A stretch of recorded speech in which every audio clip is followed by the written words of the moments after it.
your worth. I'm very happy with the result. I don't think any other attorney could have done a better job. Call Konoski Bresney at 888, the letter U, count and the number 2, or see me on the web at bresneylaw.com. I'm Ed Evans, CEO of Consumer Cellular. Ever wonder why the big wireless companies want you on an unlimited plan? It's because they need you to help cover the costs of the 20-somethings who are using a lot of data every month. Fact is, according to the latest research studies, most people 50 and up, like me, only use 12 gigs or less each month. Don't get bamboozled by big wireless. At Consumer Cellular, pick what suits your needs. Whether it's 1 gig, 5, 10, or unlimited, the point is, pay for exactly what you need and nothing more. We use the same towers as the big guys, but since we don't own and maintain them, we can pass the savings on to you. Our plans start at just $20 a month, and you'll get the best customer service in the business.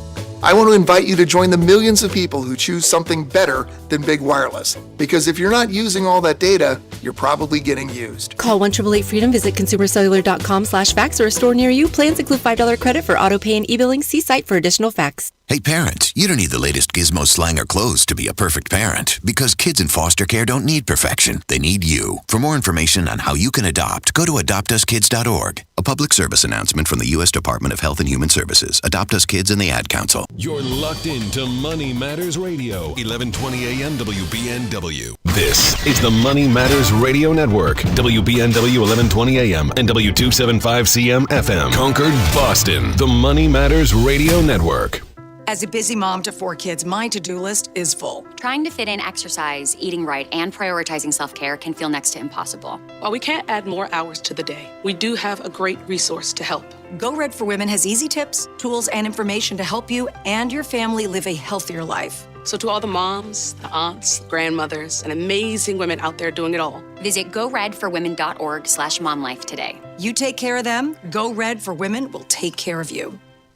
Mark Vonner is the CEO of Veterans Development Corporation. Mark is a career military man, having served for nearly 20 years, and we are so thrilled to have him and his company as a key partner and the presenting sponsor of the DAV 5K Boston. Mark comes from a proud military family, including his father Victor and his brother Timmy. Mark talks often about how serving his country was one of the greatest achievements of his life, and that's one of the key reasons that he chooses to give back to this special community. Mark is honored to continue his legacy that his father started when he built Veterans Development Corporation. Working to help many disabled veterans and their families has become a lifelong goal for Mark, and it's why he's taken the time to fully support the DAV Department of Massachusetts. You can join Mark Vonner and Veterans Development Corporation and help our great American heroes today by making a donation or becoming a sponsor. Simply visit dav5k.boston. That's dav5k.boston. Hey, listen, are you a 50-year-old person looking for term life insurance? Then you need to talk to Bob. Bob specializes in helping people find $1 million or more of term life insurance for a couple of $100 a month. Look, you need to know there's a price war in the term life insurance business, and you may be paying too much. Call Bob, and he'll shop and see how much money he can save you. Look, this could be the last term life insurance policy you ever have. Your rates are guaranteed for the next 20 years. That's right, guaranteed level rates for the next 20 years. And if you're a smoker or your health is not perfect, Bob has great rates for you too. So for $1 million of term life insurance coverage for a couple of $100 a month, call Bob right now. 800-965-7987. 800-965-7987. 800-965-7987. That's 800-965-7987. Paid for by Term Direct. Hi, this is Chuck and Mike from the Armstrong Advisory Group, and we've got a guide available this month titled Understanding Required Minimum Distributions. Mike, a lot of changes in the RMD landscape. When do people have to take RMDs from either IRAs or Roths? How old are you? Me personally? So this does start changing now. It is currently 73 for a lot of folks. For some younger folks, it's actually now going to be 75 years old for your traditional IRAs and 401ks. And so that started at 70 and a half just a few years ago. And so this is a new set of rules for a lot of people. When you look at how the penalty situation has evolved, this is one area that's actually gotten a little bit more lenient in recent years. And so that's something where if you are new to RMDs, there are some incentives if you've missed one to get that squared away as soon as possible. There are, but, you know, Key takeaway. Understand these rules and don't miss your required minimum distribution, because there are still penalties for something that, again, is completely avoidable. Yes, the penalties used to be bigger. They are less stringent now and a bit smaller, but it is still unnecessary extra taxes and fees that you will end up paying if you do miss your required minimum distribution. So get our guide and learn a little bit more about how all of this works. Folks, the guide is titled Understanding Required Minimum Distributions, and there are two ways that you can request it. The first is by calling 800-393-4001. The second is by visiting armstrongadvisory.com. Again, that number is 800-393-4001, or you can request it online at armstrongadvisory.com. The proceeding was paid for by Armstrong Advisory Group, a registered investment advisor. Nothing in the ad or in any Armstrong guide is specific financial, legal, or tax advice. Consult your own financial, tax, and estate planning advisors before making any investment decisions. Armstrong may contact you to offer investment advisory services. This is Michael Valila, Adjutant of the Disabled American Veterans Department of Massachusetts. We pride ourselves on being able to support veterans in their time of greatest need, ensuring they receive the protections they deserve. For over 100 years, the DAV of Massachusetts has helped thousands of veterans with housing, transportation, and medical assistance, and you can help too. Please visit dav5k.boston and make a donation today. That's dav5k.boston.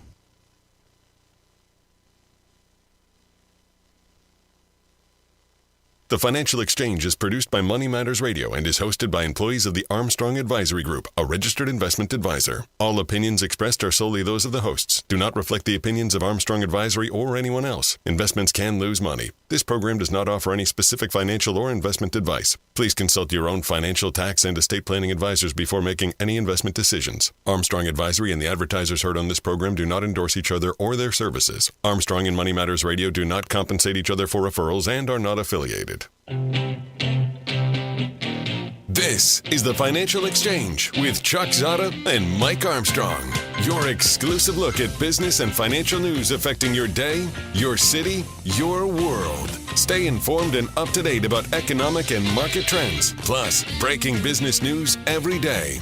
The Financial Exchange is a proud partner of the Disabled American Veterans Department of Massachusetts. Help us support our great American heroes by visiting dav5k.boston and making a donation today. This is the Financial Exchange with Chuck Zodda and Mike Armstrong. Chuck, Mike, and Tucker with you, kicking off a major week of earnings, probably the week of earnings for Q3 as you look at what is set up out there. And today, nothing particularly, overly exciting. Yeah, sure, if you're into Keurig Dr. Pepper, hopefully not at the same time. They reported earnings before the bell today. They were fine, in line with expectations. But ultimately, you don't have a single company with a market cap of $100 billion or more reporting earnings today. And so, yeah, while, you might personally be wondering, hey, how is, Ava's budget going to do today? It's a $5 billion company, and it's not going to move the markets. The rest of this week, though, golly gee willikers, we've got all kinds of action. Tomorrow, we've got Visa, United Health, Booking Holdings, Royal Caribbean, Sherwin-Williams, Corning, UPS, PayPal.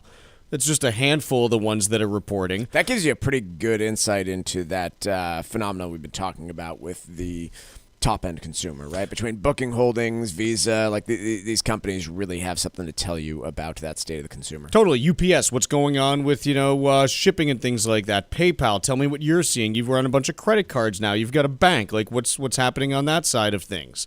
Wednesday, we get really heavy into the tech earnings, but also, just again, a monster day overall. Microsoft, Meta, and Alphabet all reporting. Then we've got Caterpillar, we've got Verizon, we've got Boeing, we've got CVS, we've got Starbucks, we got Chipotle. I mean, if you can't learn what's happening with, households and businesses after this, you're kind of missing the boat. Yeah, you're not going to. If that's not enough for you, though, you say, okay, what's going on Thursday? Do you have anything interesting for me then? Yes, in fact, we do. We've got Apple, Amazon, MasterCard, Comcast. We've got, let's see, those are kind of the big ones. I mean, I just am not sure the rest of these really rise to the level of being overly interesting. But that's enough. I mean, Apple and Amazon, I mean, okay, fine. Like, just a loan is enough for me. To be clear, for markets in general, between Alphabet, Meta, Apple, Amazon, and Microsoft, you're talking about $15 trillion with a T dollars worth of market capitalization that are reporting this week. Yeah, over 2 days. It's like, so that's it's like 20% of the S&P 500 right there. That's the whole ball game. Yes, Nvidia will come out a few weeks later, but this is the week, and they will have a massive influence on the direction of markets overall. Now, you might be sitting there saying, Chuck, that's okay. I'm not really interested in individual stock earnings. What do we have for data? Not much. Government's closed. Government's closed. Data's closed. We were supposed to get durable goods orders this morning. We did not get durable goods orders this morning. Tomorrow, we're supposed to get Case-Shiller Home Price Index and FHFA Home Price Index. We will get Case-Shiller. We will not get FHFA. On I assume Wednesday, one of those F's stands for federal. One would imagine, Okay. It's the FUFA is how it's referred to in the biz. That makes sense. Wednesday, we do have a Fed meeting. I think it's going to be one of the most boring Fed meetings we've had just because the Fed is almost assuredly going to cut by 0.25%, and I'm not sure they're going to have much to tell us because they haven't been getting the government data either. Yeah, the only questions that are going to exist are how do you assess the economy without government data? What do you ask Jay Powell this week? Right. You're not going to ask him about Argentina. Maybe we get a ton of questions about how the building improvement project is going. Jay, what are you going as for Halloween? Yeah, that might be the most interesting question. This is kind of going to be it. So I think you're kind of baked in there. On Thursday, we're supposed to get first reading of Q3 GDP. Not getting it. Right. We were supposed to get initial and continuing jobless claims. Not getting it. We were supposed to get PCE prices. Not getting it. Okay, what does one do with this? Friday, we were supposed to get personal income and spending. Not getting it. Employment cost index. Not getting it. So there's really not much. The only major driving force for data this week is going to be the Fed, and that's not really data. That's just Jay Powell showing up and saying, I pressed the down button once. And beyond that, I'm not sure that there's much on that side, but there's enough in earnings that you don't really need too much in the way of government data to get excited this week. It's just at a certain point you'd like to, see that data, maybe. So we're 27 days into this shutdown. You are starting to see more in the way of flight delays. I think you had 8,000 flight delays or cancellations yesterday. Which is about 20% of U.S. flights. Yep. And a pretty big increase over the prior week. So you're starting to see some pressure coming from there. We're also getting to the point now, Chuck, where... Actually, sorry, I overestimated. It's 40,000 flights, it's about 45,000 worldwide. It's about 27,000 flights domestically, I believe. Okay. So we're starting to get to the point, not only, Chuck, where we are missing weekly data points that can't be released, but let's imagine that the government reopened tomorrow. We probably aren't getting not going to happen because the House is not in session. Right, which not going to happen in the first place. But even if it did, we probably wouldn't be getting our jobs report for the month of October because the data wasn't collected. We might not get inflation reports. And so if you're wondering, how could this government shutdown actually cloud things quite a bit, it would be that the economy could be changing now and we might not find out until December, hypothetically. Because the releases that would normally occur, even if the government's open, what are you going to do? Release the data and say we didn't have anybody working, so we couldn't collect the data, right? It is a two-part process. First, you collect it and analyze it, and then you release it to the general public. It doesn't matter if the government's open by the time you're supposed to release it to the general public if you didn't have time to collect it in the first place. Yeah, and this is where we get into, you start looking at the Indeed postings index, and you start looking at the Paycheck Small Business Jobs Index to try to, figure out what's happening here. You start looking at things like, hey, what are we seeing on tax withholding for Social Security and FICA taxes and things like that. And you try to piece together, an idea based on it. But ultimately, if you're not getting the same data points that you're used to, it's just not as easy to tell what's happening. So I think that as we sit here right now, those supplemental data points do continue to point to a weakening in the labor market. And so given the fact that we got CPI data on Friday that was pretty darn good. Not perfect, but like if you're grading it out, it's a solid B. I'll give it a solid B. I hesitate to give it a B plus because anytime you get 0.3% in the headline, I don't think you can go B plus on it because that's a 3.5% annualized inflation rate. Sure. But you can give it a solid B and say core CPI came in at 0.2, median came in at 0.2, trimmed mean came in at 0.2. So there's nothing in that Friday report that suggests the Fed is going to suddenly pivot and say, no, we're now more concerned about inflation. And so given that, plus the weakening of some of this supplemental data on the job side, you look at it and say, yeah, I would be pretty shocked if the Fed does not cut another 0.25% on Wednesday. Right. But yeah, I mean, I think the risk, Chuck, we've got enough inflation data with this most recently released on Friday that I think we can, for the time being, at least put that to the back seat. And the fact is, we've been more concerned about job growth and the labor market over the last few months, and that is going to be the piece that we have very little data on and risk not knowing what's going on under the surface based on the government shutdown. So if there's one piece of this on the government data piece that concerns me, it is the labor market data and the lack thereof. And by the way, currently the shutdown is into its 27th day at the moment. Prediction markets, if you look at Kalshi right now, they've got the shutdown lasting 45.2 days. Would that be the longest ever? Yeah, the longest ever is 34. So if we get to November 5th, which is next Wednesday, then we're part of history, Michael. Record-breaking territory. I mean, you and me aren't part of it. No, but we're seeing it then. Yeah. If we get to Wednesday, which I don't want to say is like a foregone conclusion, but it's pretty likely. I mean, again, the House is not in session this week at all, and so it's just kind of like okay, like here we are. So I think there's a decent chance, like if you don't have something by next week, by like the end of next week, it's tough for me to see this going to Thanksgiving just because no one wants Thanksgiving travel with low levels of TSA agents and low levels of air traffic controllers. Right. So you kind of look at the calendar and you're like, okay, it's that week of the 10th or the 17th that you maybe get this resolution. And that falls right in that 45-day window, which is why I think betting markets are kind of circling that now. We've kind of been in that range for the last week or so, aside from that brief period last Monday. Remember when, I forget who it was, said they were hoping to get a vote on the deal last week? Someone said that, and we were like, okay, like betting markets aren't quite buying it, but yeah, they bought it a little. Aside from that little optimism last Monday, we've basically been in this range for the last 7-10 days, everyone thinking, okay, it's going to be about a 45-day shutdown. Quick break here. When we return, we're going to talk Argentina next. There's only one show that follows Wall Street's continued volatility. Keep it here all morning long on the Financial Exchange Radio Network.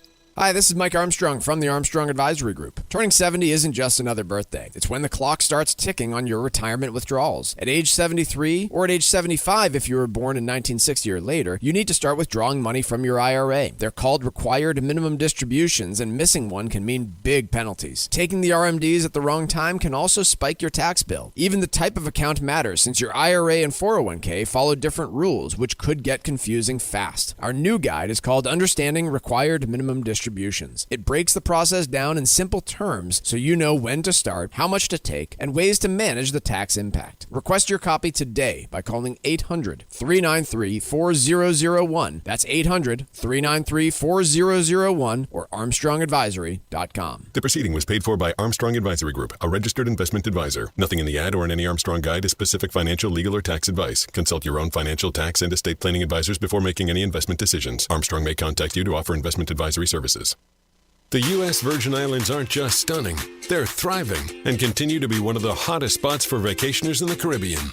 New cruise port upgrades, better air connections, and a sharper focus on cultural experiences are putting the islands back on the map for travelers seeking something special. St. Thomas is your cruise hub, known for duty-free shopping in the world-famous Megan's Bay. St. John is pure escape with national park hikes, secluded beaches, and tropical tranquility. St. Croix brings the history with colonial architecture, old sugar mills, and vibrant coral reefs. Visit one island or all three and get plenty of pampering, undisturbed nature, and a vibe like no other, all jammed into one vacation.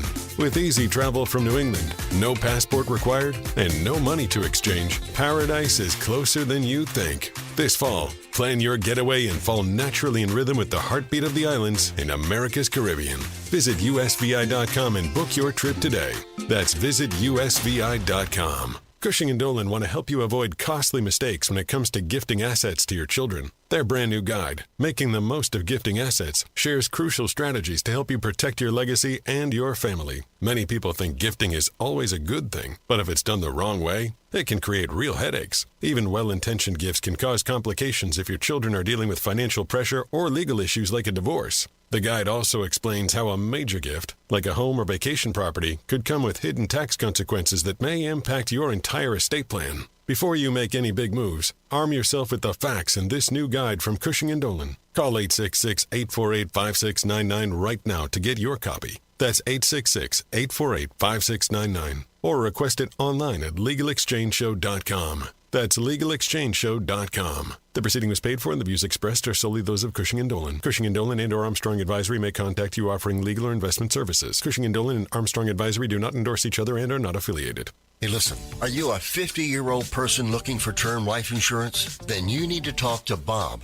Bob specializes in helping people find $1 million or more of term life insurance for a couple of $100 a month. Look, you need to know there's a price war in the term life insurance business, and you may be paying too much. Call Bob, and he'll shop and see how much money he can save you. Look, this could be the last term life insurance policy you ever have. Your rates are guaranteed for the next 20 years. That's right, guaranteed level rates for the next 20 years. And if you're a smoker or your health is not perfect, Bob has great rates for you too. So for $1 million of term life insurance coverage for a couple of $100 a month, call Bob right now. 800-965-7987. 800-965-7987. 800-965-7987. That's 800-965-7987. Paid for by Term Direct.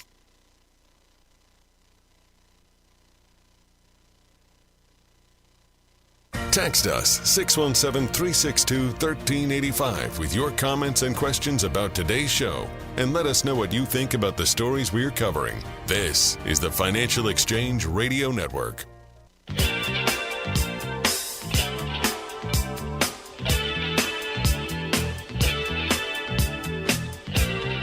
This segment of the Financial Exchange is brought to you by the U.S. Virgin Islands Department of Tourism. Looking for a getaway that's easy, warm, and unforgettable? Discover the magic of the U.S. Virgin Islands, St. Croix, St. Thomas, and St. John. Just a short flight from New England with no passport needed and no money to exchange. Soak up the sun, stroll along white sand beaches, and feel the rhythm of the heartbeat of the islands. The USVI is America's Caribbean paradise. Plan your fallscape now at visitusvi.com. That's visitusvi.com. All right, let's talk a little bit about Argentina. We're going to not really put on our Argentina expert hats because we're not. Correct. But here is what we do know. Is over the weekend, Javier Milei's party won almost 41% of the national vote, which more than doubles its representation in the Argentinian Congress. So, what this means, remember, about a month ago, there was a vote, I forget exactly where it was in Argentina, but the candidate aligned with Milei's party came in far weaker than people were expecting. It was in the Buenos Aires area. And this is what kind of triggered some of the concern about the Argentinian peso and where things would go. So, I think what this likely does as it relates to us in the United States, where, look, let's be 100% honest, the U.S. does not have some huge trade relationship with Argentina or anything along those lines, but we did just lend Argentina $20 billion through a currency swap and have promised to raise another $20 billion.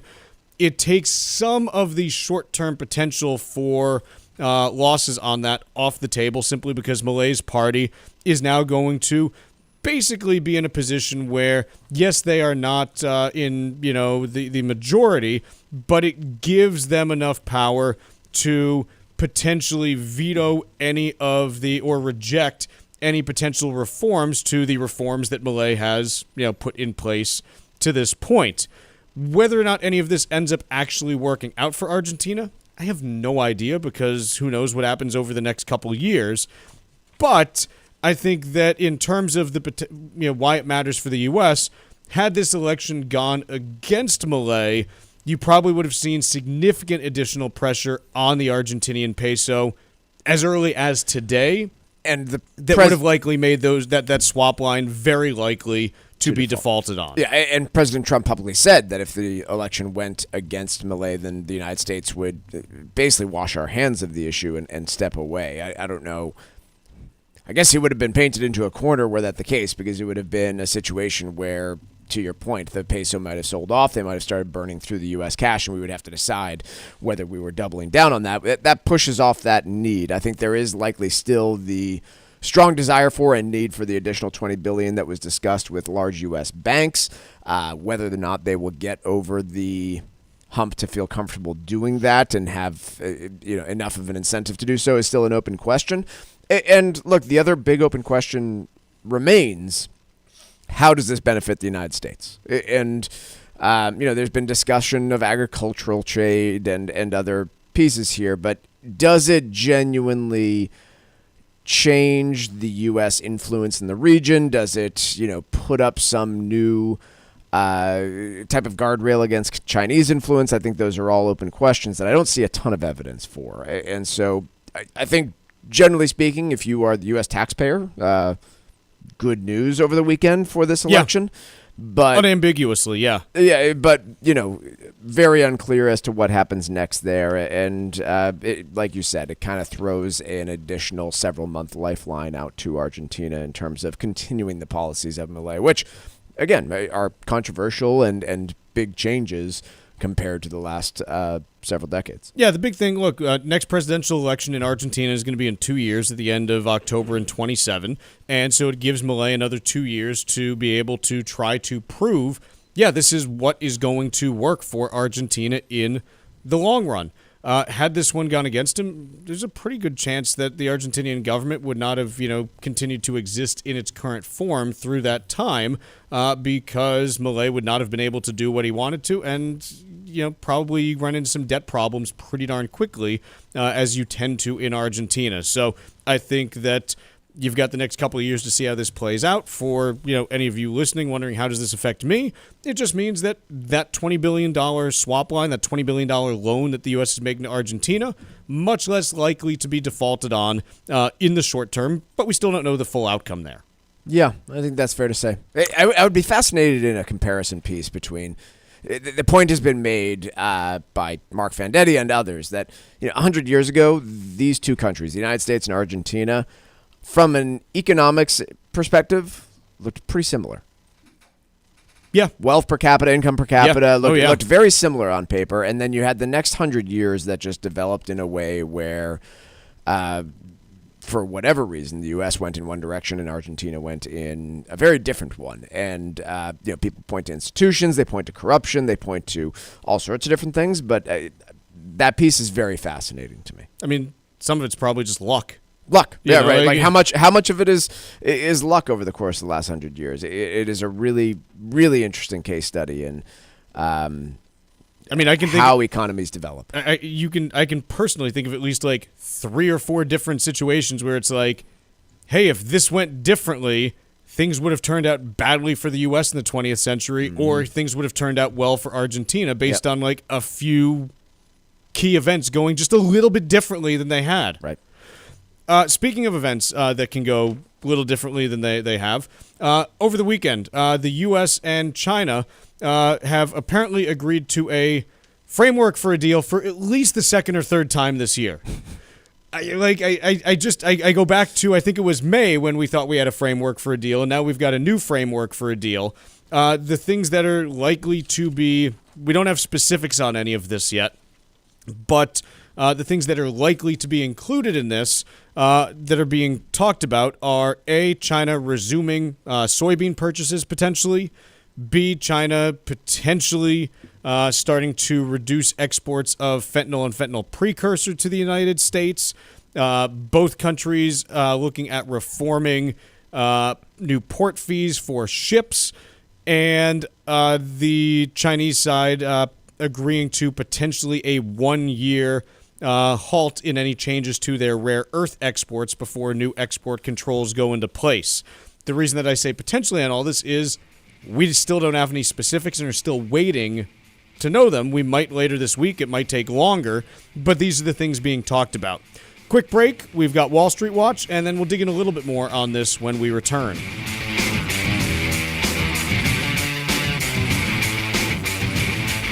Like us on Facebook and follow us on Twitter @TFE Show. Breaking business news is always first, right here on the Financial Exchange Radio Network.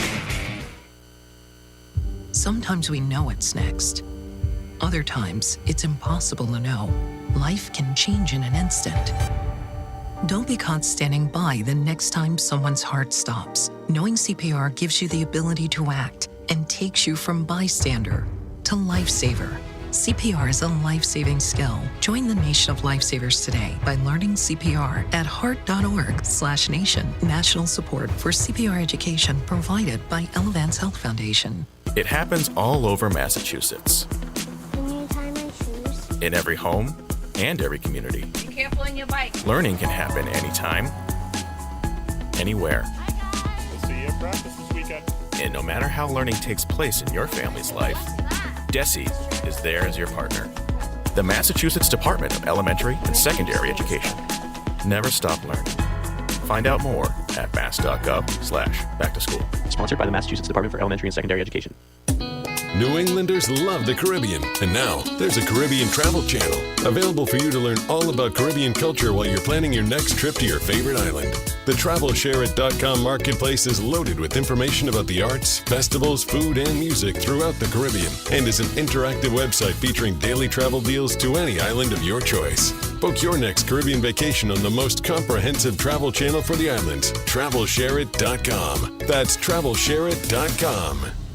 Cushing & Dolan know that gifting assets can be one of the most emotional and challenging parts of estate planning. Their new guide, Making the Most of Gifting Assets, can help you learn what to consider before making a major gift, like your primary home or a vacation property, and avoid unintended tax problems. Call 866-848-5699 to get your copy, or request it online at legalexchangeshow.com. The proceeding was paid for, and the views expressed are solely those of Cushing & Dolan. Cushing & Dolan and/or Armstrong Advisory may contact you offering legal or investment services. Cushing & Dolan and Armstrong Advisory do not endorse each other and are not affiliated. Hi, this is Mike Armstrong from the Armstrong Advisory Group. If you're approaching your 70s, you might be thinking about slowing it down, but the IRS is just getting started. Required minimum distributions, or RMDs, kick in starting at age 73. And if you were born in 1960 or later, that number jumps to 75. RMDs are more than just a box to check. They can impact your taxes, your income plan, and even what you leave to your heirs. If not done properly, it could mean big penalties, but getting them right might help keep your money working for you. Our latest guide, Understanding RMDs, breaks down how they work, when to take them, and strategies that may make them less of a tax headache and more of a financial opportunity. Request your copy today by calling 800-393-4001 or by visiting ArmstrongAdvisory.com. That number again is 800-393-4001 or ArmstrongAdvisory.com. The proceeding was paid for by Armstrong Advisory Group, a registered investment advisor. Nothing in the ad or in any Armstrong guide is specific financial, legal, or tax advice. Consult your own financial, tax, and estate planning advisors before making any investment decisions. Armstrong may contact you to offer investment advisory services. This is Tucker Silva of the Financial Exchange Show, and I'm joined today by estate planning attorney Todd Lutzke, a partner with the law firm of Cushing & Dolan,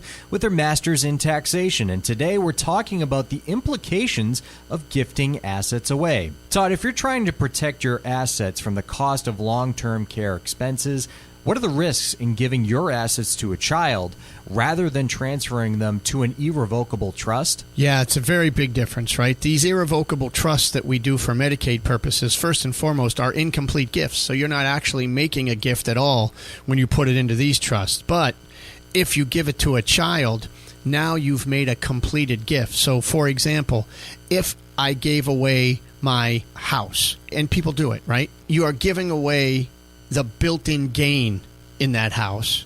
you now don't have any control over the house. You can't sell it and buy another one if you want to move.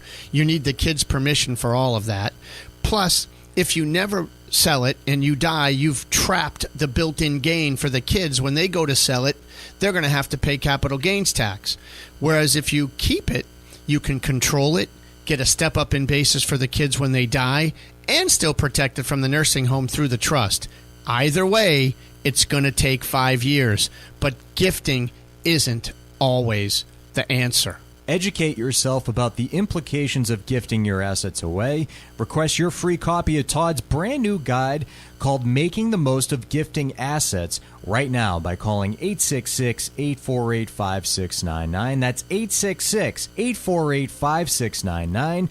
Or you can request a copy on their website, LegalExchangeShow.com. The proceeding was paid for, and the views expressed are solely those of Cushing & Dolan. Cushing & Dolan and or Armstrong Advisory may contact you offering legal or investment services. Cushing & Armstrong do not endorse each other and are not affiliated.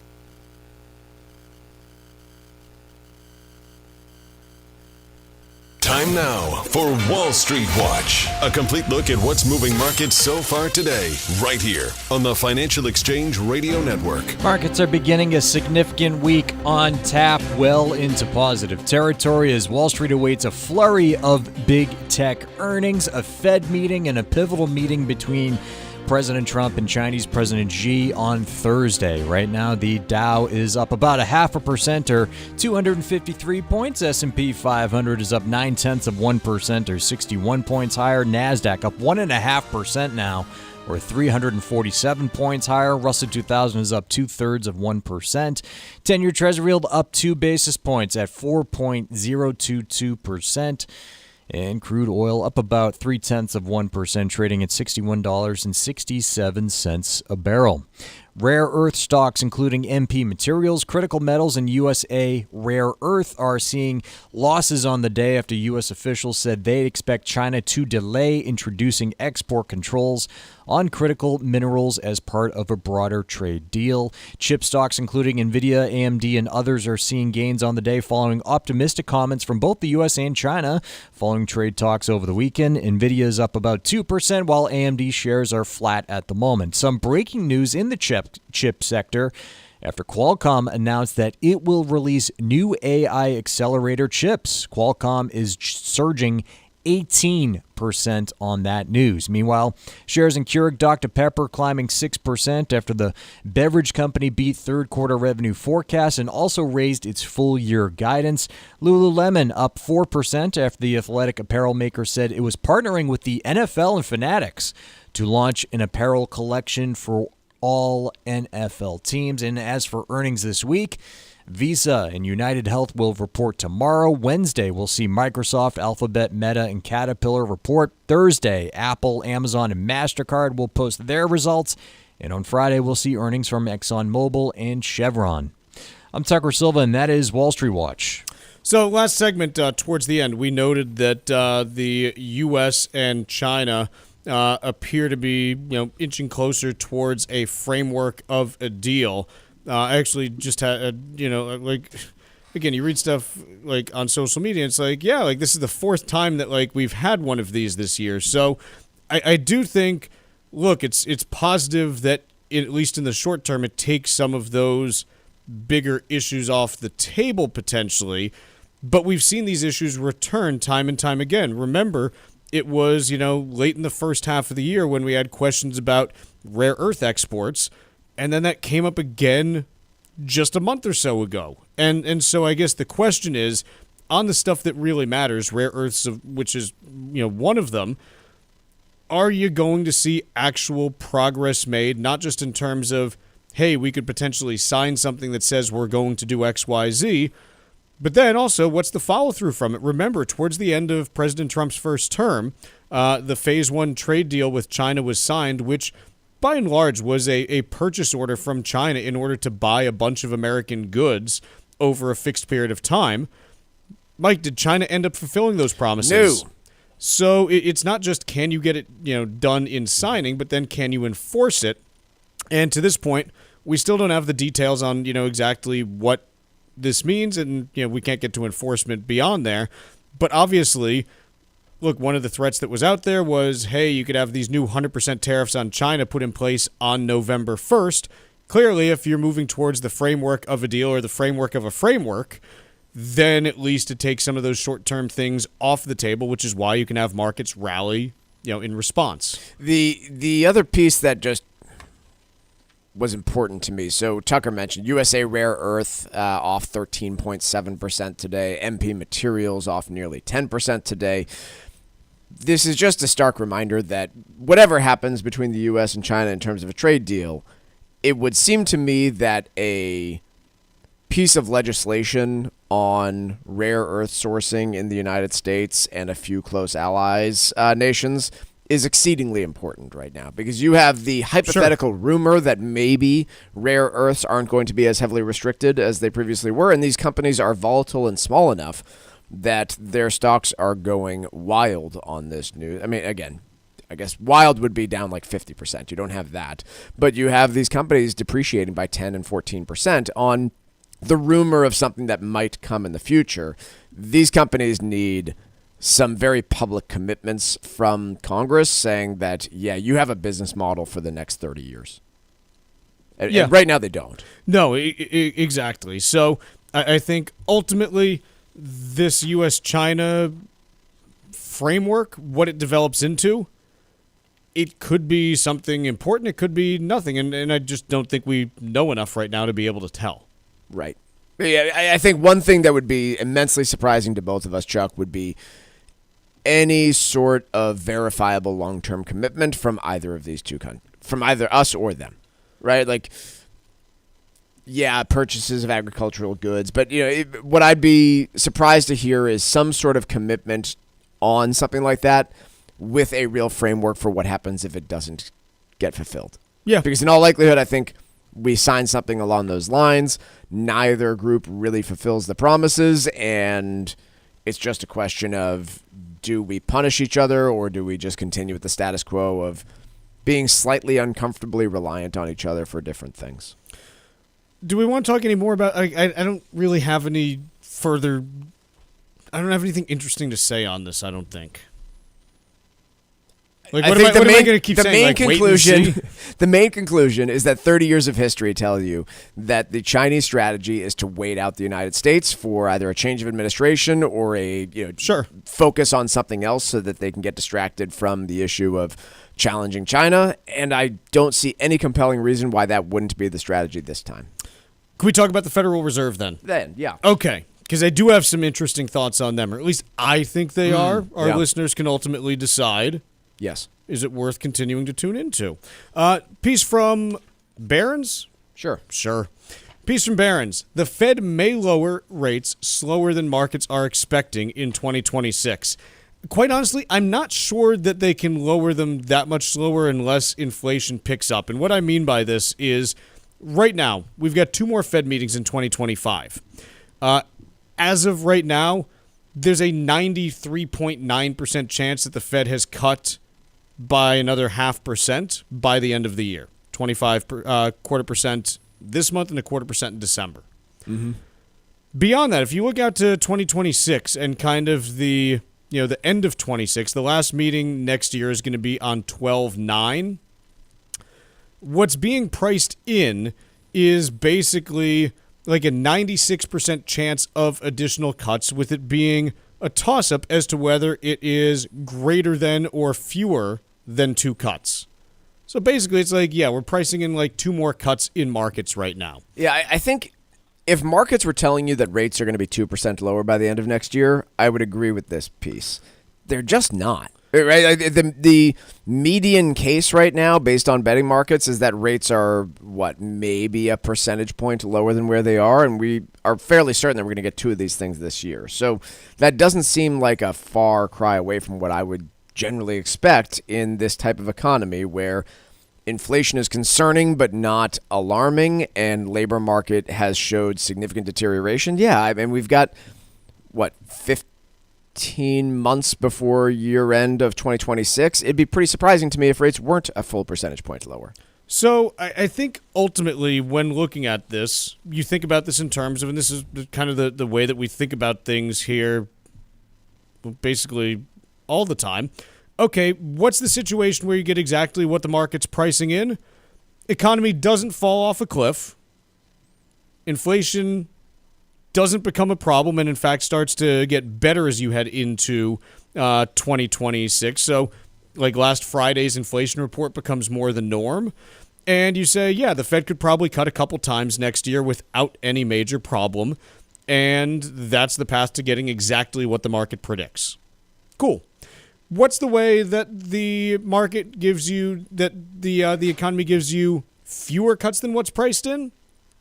Hey, inflation doesn't really get much better, maybe even gets a little bit worse, and the economy takes off like a rocket ship because of provisions from the One Big Beautiful Bill Act, and there's no need for the Fed to cut next year.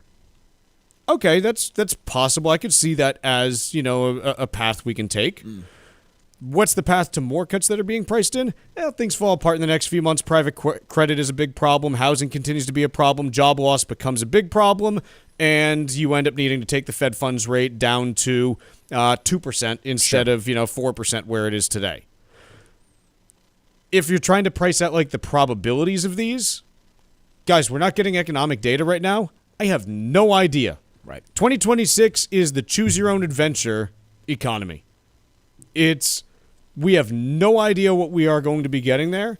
And I think we have to remain open to a wide range of possibilities. What I can tell you right now, based on the data that we have gotten in the last 6 weeks or so, it probably skews towards more cuts than are what are being priced in right now, because inflation is coming better than we expected, and the jobs data that we do have where we can glean from other sources is continuing to weaken, and that would point towards more help being needed on the rate side. The big question that I do think looms out there is, hey, how effective can interest rates be at managing this problem? Because we're clearly seeing, even though interest rates and mortgage rates have now come down over the last 6 weeks, there's no more upward inflection in mortgage applications. Right. You're not seeing improved housing activity. And so, housing is not a great transmission mechanism in this cycle, at least, towards more activity. And is cutting rates another couple percent going to do it? If in fact the economy starts to really struggle, I don't know. It's a hard maybe in my opinion.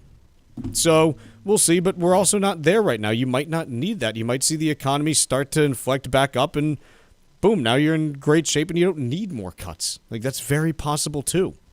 Let's take a quick break here. When we return, anything more on inflation, or do we want to talk hiring? Let's go to hiring. Let's talk hiring, and then we'll talk housing in Austin, Texas after this. The Financial Exchange streams live on YouTube. Like our page and stay up to date on breaking business news all morning long. This is the Financial Exchange Radio Network. Mark Vonner is the CEO of Veterans Development Corporation. Mark faithfully served his country from 1981 to 1984, and we're thrilled to have him as a partner and presenting sponsor of the DAV 5K Boston. Mark comes from a proud military family that includes his father Victor and brother Timmy. Mark talks often about how serving his country was one of the greatest achievements of his life, and it's one of the main reasons he chooses to give back to this special community. Mark is honored to continue the legacy that his father started when he built Veterans Development Corporation. Working to help many disabled veterans and their families has become a lifelong goal for Mark, and it's why he's taken the time to fully support the Disabled American Veterans Department of Massachusetts. You can join Mark and help our great American heroes today by making a donation to support the DAV Department of Massachusetts. Please visit DAV5K.Boston. That's DAV5K.Boston.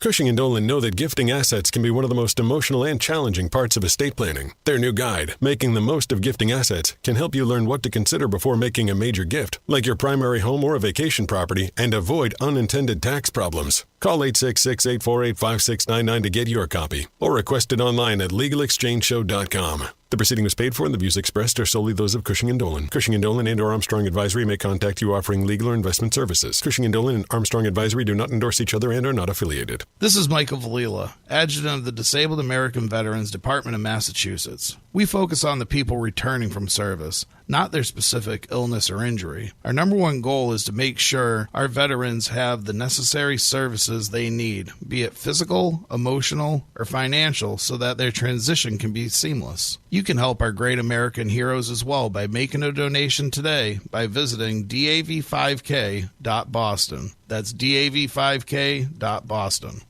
The U.S. Virgin Islands aren't just stunning, they're thriving and continue to be one of the hottest spots for vacationers in the Caribbean. New cruise port upgrades, better air connections, and a sharper focus on cultural experiences are putting the islands back on the map for travelers seeking something special. St. Thomas is your cruise hub, known for duty-free shopping in the world-famous Megan's Bay. St. John is pure escape with national park hikes, secluded beaches, and tropical tranquility. St. Croix brings the history with colonial architecture, old sugar mills, and vibrant coral reefs. Visit one island or all three and get plenty of pampering, undisturbed nature, and a vibe like no other, all jammed into one vacation. With easy travel from New England, no passport required, and no money to exchange, paradise is closer than you think. This fall, plan your getaway and fall naturally in rhythm with the heartbeat of the islands in America's Caribbean. Visit usvi.com and book your trip today. That's visitusvi.com. Here at the Massachusetts Department of Elementary and Secondary Education, we are committed to all students not only attending, but succeeding at school. Your presence is powerful. Share why you attend at doe.mass.edu. Sponsored by the Massachusetts Department of Elementary and Secondary Education. Let's talk LDL. AKA bad cholesterol. The higher your LDL cholesterol, the higher your risk of a heart attack or stroke. Your health matters. Know your number. Talk to your doctor and get your cholesterol checked. And learn how to help lower your LDL bad cholesterol. Because your health is in your hands. Find out more at heart.org/LDL.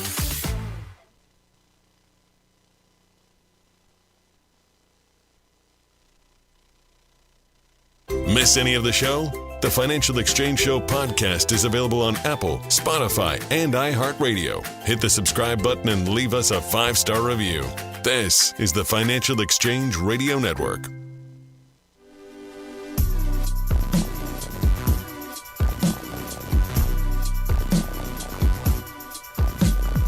Piece from the Wall Street Journal that really captures the zeitgeist of the current business cycle. More big companies bet they can still grow without hiring. And this is like you see all these announcements, whether it's Walmart, whether it's JP Morgan, whether it's Amazon, saying, yeah, we want to grow, but we're going to do it without growing headcount, which is something that we have not seen before in the American economy. And I would argue we're not seeing it right now either. What's the what's the work schedule that's making its way through AI right now? The 996? I don't even know what that is. So the 996 refers to the 9 a.m. to 9 p.m., 6 days a week schedule. Yeah, that's a crappy schedule. Yes, and it originated in China's tech industry. And my point is just, I'm unconvinced that we are seeing any massive productivity growth right now. I think we are seeing this pressure on don't hire, we want to grow without hiring new people. But I'm also seeing immense new pressure put on employees to be more productive and to work longer hours. And so I have a tough time figuring out, hey, are we actually seeing a big productivity boom right now? Is it because of artificial intelligence, and can it continue?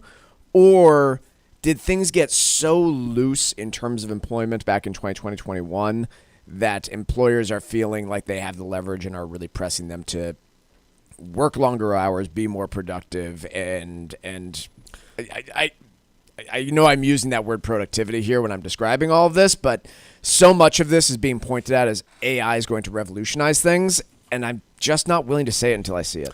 No, but I do think, like, if you look at what we're going through right now in the U.S. economy, companies are growing without raising headcount. Yep, I mean, they are.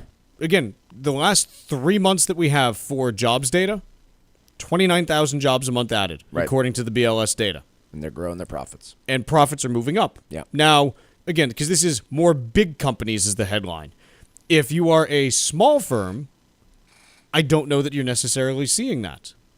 You may be, you may not be, but like in the aggregate, it's not like we look at the Russell 2000 and we're like, whoa, look at the productivity and they're cutting headcount. Like, no, it's not what we're seeing. So, which is unique and weird during a market cycle like this, because generally speaking, when companies talk about bringing on some new big innovative thing, they're talking about raising headcount along with those announcements. Yes. And when their stock price is getting killed is when they're talking about cutting headcount. And we have kind of the opposite thing going on here, right? We're reaching all new highs in the stock market. Companies are beating earnings and then also saying, and here's how we intend to do this with fewer people in the future. Cushing & Dolan want to help you avoid costly mistakes when it comes to gifting assets to your children. Their brand new guide is called Making the Most of Gifting Assets, and it shares crucial strategies to help you protect your legacy and your family. Many people think gifting is always a good thing, but if it's done the wrong way, it can create real headaches. Even well-intentioned gifts can cause complications if your children are dealing with financial pressure or legal issues like a divorce. The guide also explains how a major gift like a home or vacation property could come with hidden tax consequences that may impact your entire estate plan. Before you make any big moves, arm yourself with the facts in this new guide from Cushing & Dolan. Call 866-848-5699. That's 866-848-5699. Or you can request it from their website, legalexchangeshow.com. The proceeding was paid for and the views expressed are solely those of Cushing & Dolan. Cushing & Dolan and or Armstrong Advisory may contact you offering legal or investment services. Cushing & Armstrong do not endorse each other and are not affiliated. File this one under legislation that I don't think is going to have the effect that you intend it to. There is a bill that is pending in the Massachusetts state legislature that would limit the number of self-checkout kiosks at grocery stores in Massachusetts. So it looks like really nothing better for you to do. It looks like the framework on this is that it would limit grocers to 8 self-service checkout stations operating at any one time per location. And grocers with self-checkout stations will have a minimum of 1 manual checkout station operating for every 2 self-checkout stations operating. So a few things on this. Hold on. You have to have 1 manual one for every 2. Oh, man. That like Costco and BJ's are screwed. Yes. Like literally, Walmart's screwed. When I go to BJ's to buy groceries, there are 8 self-checkout lines and 1 person one. Yeah. So a couple things on this. The first is this directly goes against like improved productivity, because if you can do more with less, that's what productivity is. Now, my first job ever was at a grocery store as a cashier. So I know what the job entails. I worked there for, I don't know, it was a couple of years, I think. So like it wasn't just, one weekend and I called it quits. Like I know what the job is and what it isn't. And here's the thing. There are times when I want to have someone help me bagging stuff because I got a big load of whatever and it's a huge pain and yada yada. Other times I'm like, no, like I don't want that. But ultimately, why does the state think it has the right number of self-checkout lines that should operate? And B, is this trying to protect like checkout, cashier jobs? Is that what we're trying to do here? Because if that's the case, okay, didn't the state of Massachusetts get rid of all toll booths in order to move to the automated tolls? And gee, isn't it a lot better not having to sit in toll traffic? Protecting obsolete jobs, which checkout person is not yet, but just foolhardy.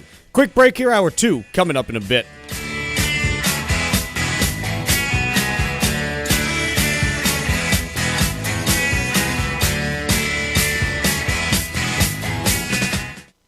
Are you over the age of 50? Want peace of mind and financial security for your family? Here's an important message to you from Senior Care USA.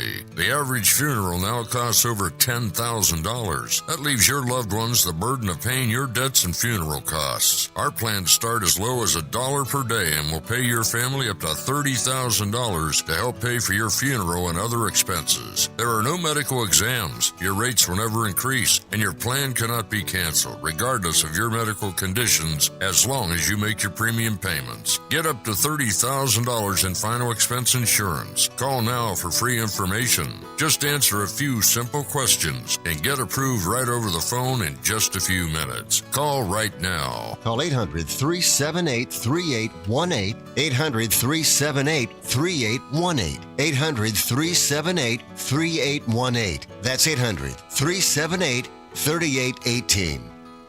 Did you outgrow your timeshare and now you want out? But you can't. You can't sell it, and you can't get out of the contract. Imagine trying to get out of your mortgage. That's what a timeshare is. You can't just call up the bank and say, I don't want to pay it anymore. But we may be able to help you do just that. Listen, a timeshare maybe for you once was a great thing, but now you don't use it much. And they are not easy to get rid of. Plus, you do have to pay for it every month. Qualified timeshare owners can get out of their contract legally and permanently without ruining your credit or even filing bankruptcy. And imagine, no more mortgage payment or fees. Call the Timeshare Exit Hotline qualification line now. It's free to learn more. 800-455-7967. 800-455-7967. 800-455-7967. That's 800-455-7967. Paid for by Timeshare Defense.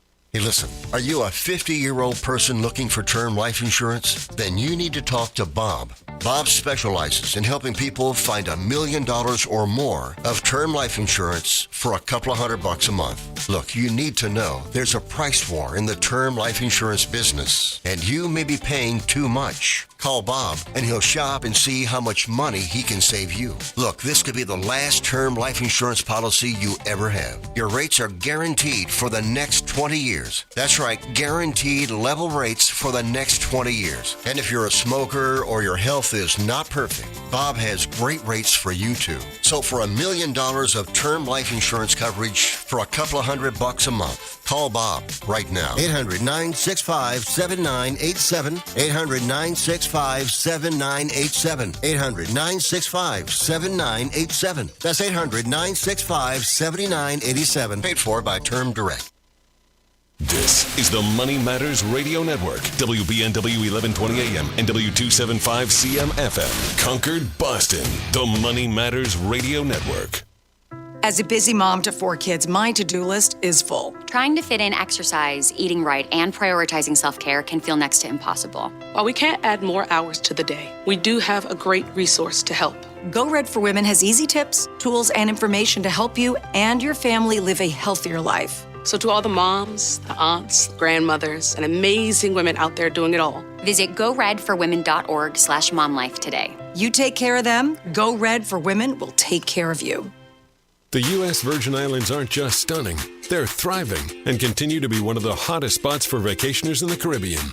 New cruise port upgrades, better air connections, and a sharper focus on cultural experiences are putting the islands back on the map for travelers seeking something special. St. Thomas is your cruise hub, known for duty-free shopping in the world-famous Megan's Bay. St. John is pure escape with national park hikes, secluded beaches, and tropical tranquility. St. Croix brings the history with colonial architecture, old sugar mills, and vibrant coral reefs. Visit one island or all 3 and get plenty of pampering, undisturbed nature, and a vibe like no other, all jammed into one vacation.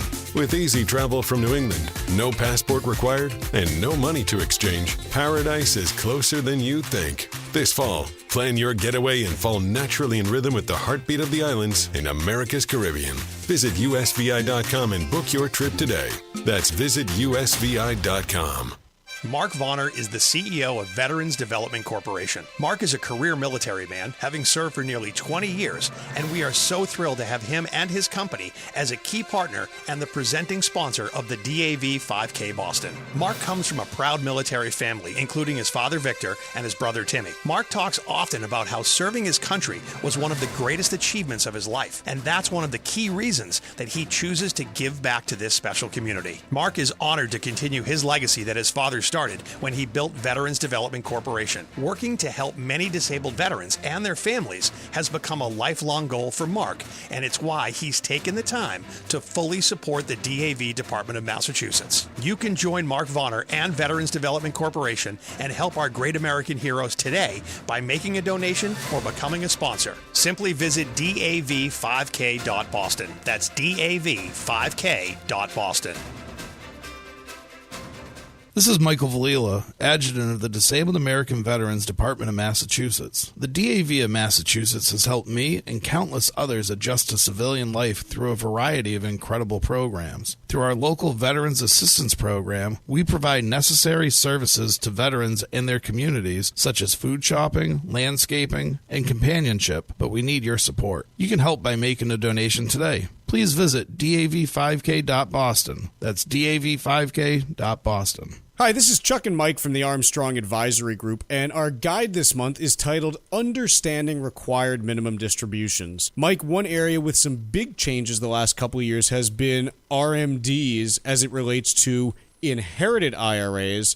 What is the lay of the land today? Yeah, so critical things that you need to know is that for most inheritors that are not spouses, so that's your starting point. If you are not married to the person who passed away, you are most likely subject to a out in 10 rule. What has also changed is that you're required to satisfy two different rules for most folks. Again, you are required to empty that inherited IRA within a decade. You also have annual required minimum distributions based on life expectancy. So it is really complicated now for inheritors. How does that potentially influence how a parent may leave assets to surviving children in terms of taking their incomes into account? Yeah, well, I mean, look, it is going to concentrate this additional income in a decade time period after you're gone. And so it adds a little bit of complexity in terms of that estate planning, right? Maybe I've got two kids. One's a very high income earner. One is a little bit lower. Do I potentially reshape my beneficiaries so that they both receive the same amount, maybe after taxes? A lot of complex planning you can do there. The guide this month is titled Understanding Required Minimum Distributions. The two ways that you can request it are by calling 800-393-4001 or by visiting armstrongadvisory.com. Again, that number is 800-393-4001, or you can request it at armstrongadvisory.com. The proceeding was paid for by Armstrong Advisory Group, a registered investment advisor. Nothing in the ad or in any Armstrong guide is specific financial, legal, or tax advice. Consult your own financial, tax, and estate planning advisors before making any investment decisions. Armstrong may contact you to offer investment advisory services.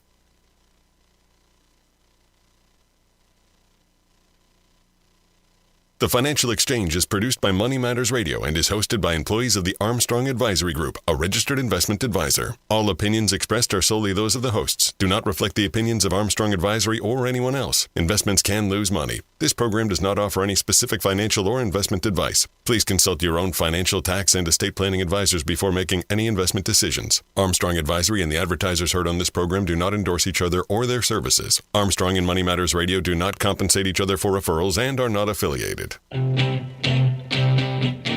This is the Financial Exchange with Chuck Zodda and Mike Armstrong.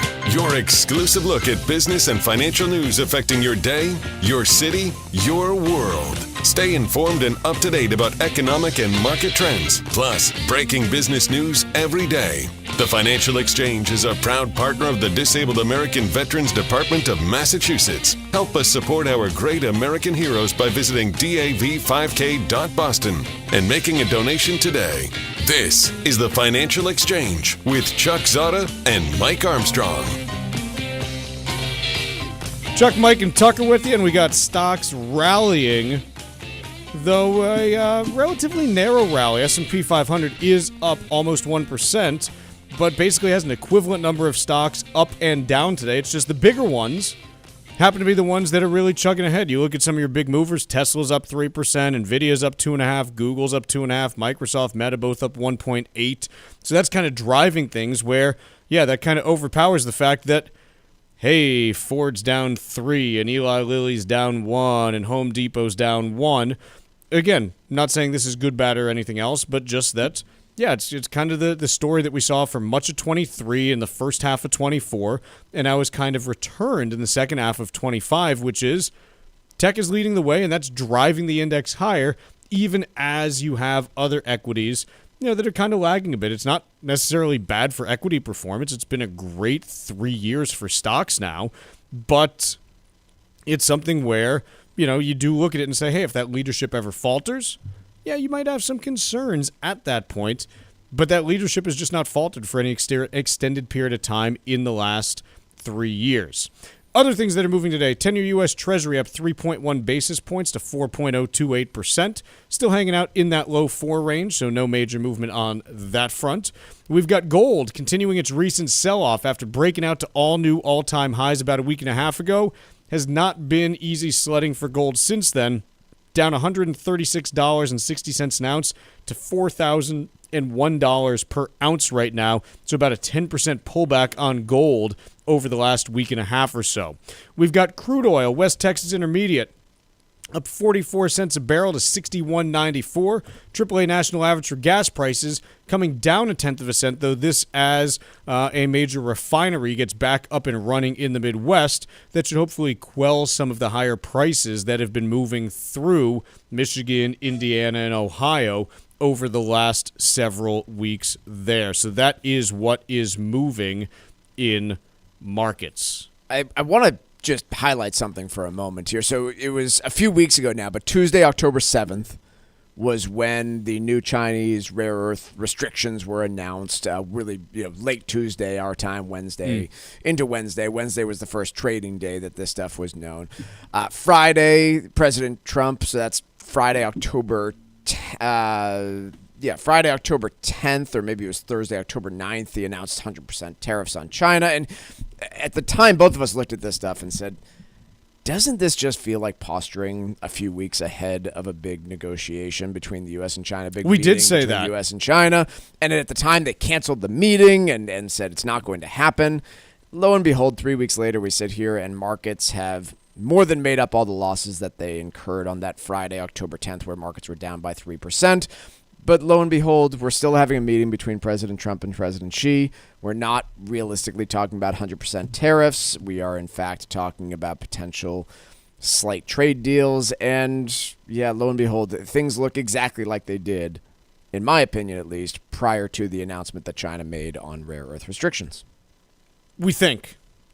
Again, we could have this meeting Thursday that kind of throws all that into question again. But for the time being, that's a lot like what it's looking like. I mean, hasn't the rare earth thing come up 3 or 4 times this year? Like, don't you kind of feel like we're just going to be back here again in like January or February? Yes.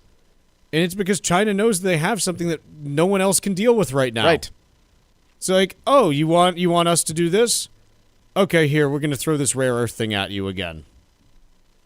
And that's the result of, 25 to 35 years of mismanagement of these resources, thinking that you can depend on China and not responding to their anti-competitive pushes when, they start dumping rare earths at, below cost in order to maintain their market share. Yeah, like we're paying for it now. It comes back to the same thing. The economic ties between the United States and China run very deep. And you can have this debate over who has more leverage than the other person, but ultimately, I'm just not sure it matters because both countries have leverage over one another. They both have the ability to cripple the other's economy. And so what's likely to happen? Well, the likely outcome in my mind is probably the status quo because both countries recognize that there's this uncomfortable fragility between the relationship, and both countries realize that the other one could decimate the other's economy. Let's talk about this piece from CNBC. AI spending is boosting the economy, but many businesses are in survival mode. And look, it's whenever you talk about the economy now, like you say the economy's good and someone who like is struggling is like, no, it's not. And then you say like the economy's bad and someone whose business is booming is like, no, it's not. And the fact is, like the economy, even good ones or bad ones, like not everything is always moving in one direction. If you go back to 2010, which was a horrible economy by just about any metric out there, you could still find, certain businesses where it's like, hey, Uber's going through like 100% growth. Like, everything's great for us. And it's like, okay, well, you guys aren't the whole economy. For Michael Armstrong, it was the best economy that he had ever experienced because it was the first time he had paid compensation in any real meaningful way. Right. You could talk to some people in 2018 who were saying, oh, no, like, this economy isn't good because I work in the, washing machine repair business and all my costs have gone up because of washing machine tariffs, and everyone else is sitting there like, no, this economy's humming along, it's great. So what I want everyone listening to like realize is like what I'm about to say here isn't like personal. I don't know all of you, and it's okay if the economy isn't quite, doing what you're personally experiencing. Except for Jeff. Because everyone takes it personally. Like, it's personal to Jeff. But you literally say, like, the economy's bad, and it's like, oh, the economy's not bad. You say it's good, and it's like, oh, the economy's not good. It's like, guys, like, not everything's even. Like, even the title of this piece tells you that. AI spending is boosting the economy, but many businesses are in survival mode. That is a tale of two cities, and even it says many businesses, not all businesses. Because, I'm sorry, but we get these, like, texts in, and it's just like, guys, I can't respond to all 330 million of you because I'm just one person. I think what it comes back to for me is we started this year off with an idea that we have to have a way of measuring what success actually means for this economy and what failure means. And it's really difficult to measure something like some businesses being in survival mode and others not. So I think it's important for us to maintain those measurements and say, yeah, objectively, where did inflation start the year? Where is it now? Where did unemployment start the year? Where is it now? Where was GDP? Where is it now? We don't know any of these things because the government shut down. Agreed. But like, you have to have some way of measuring this. And we asked the audience, like, hey, come up with other measurements. Somebody came up with, how many regulations are in whatever Federal Register maintains all the federal regulations, like whatever the government shut down, whatever your confines are, whatever your measurement stick is, you have to have a consistent way of measuring it, because if you don't, then you're just going to let your own biases determine whether the economy is good or not. Yeah, and feelings they're not helpful. They can be useful in certain situations. Trying to figure out how good the economy is not one of them. Yeah. So here's what we do know. Let's talk about just like places that are doing well. Let's just build a list of industries and sub-industries that are doing well and ones that are doing badly. Let's start first on the good side. AI, obviously. Sure. Booming. Anything that is marginally attached to the AI, whether that is the construction of data centers and electricity generation. Utility construction, utility generation, distribution, all that stuff is humming right along. Yep. If you are, let's see, if we're talking like other things that are like really strong right now,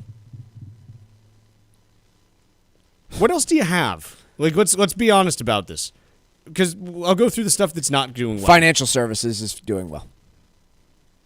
Yes. It's a broad statement. Yeah. I think I'm willing to say financial services is cranking. High net worth people are still spending and borrowing, which helps. High-end travel is cranking. Absolutely, like, through the roof right now. You can even say real estate in the Northeast and Midwest, still moving pretty well. I actually, again, when you think about you look at the sectors, aggregate data, though, and it's fine. Yeah, but again, if you talk about the sectors that rely on the real estate market, there's no volume. So I'm not sure that you can say real estate is good for the economy right now. Well, nothing's selling, and nobody's hiring people to fix up their houses right now. So I'm not sure that I would be willing to say real estate in the Northeast good. But you talk to like real estate agents in the Northeast, and they're like, yeah, like I'm able to like move the units that are out there. Sure. Like, it's generally fine. Things that aren't good right now, real estate everywhere else. Other than the Midwest. Right, like, aside from the Northeast and Midwest, yep. Generally bad. Sure. Low-end travel, bad. Anything related to importing. Yep, not even logistics. Yep. Trucking freight volumes right now are down 17% year over year. If you talk to anyone in the trucking business, not good. Really, anything manufacturing or, retail, generally, I think you can broadly say it's struggling. And if you not don't retail.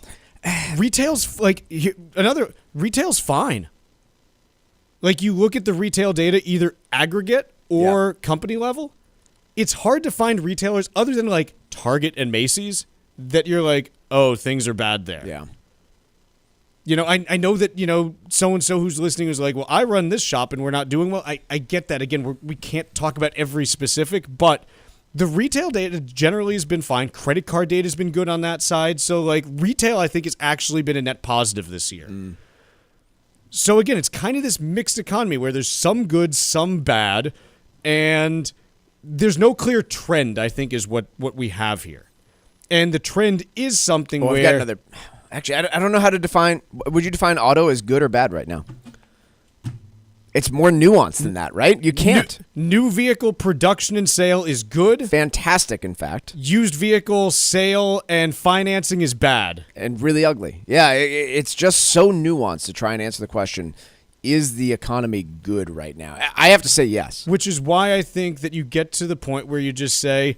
Yeah, absent any of these things that are actually dragging the economy, pulling it apart, you have to say that it's good, even though you say I'm watching these areas. Yeah. It's kind of where I get to as well. Let's take a quick break. When we come back, we've got trivia next.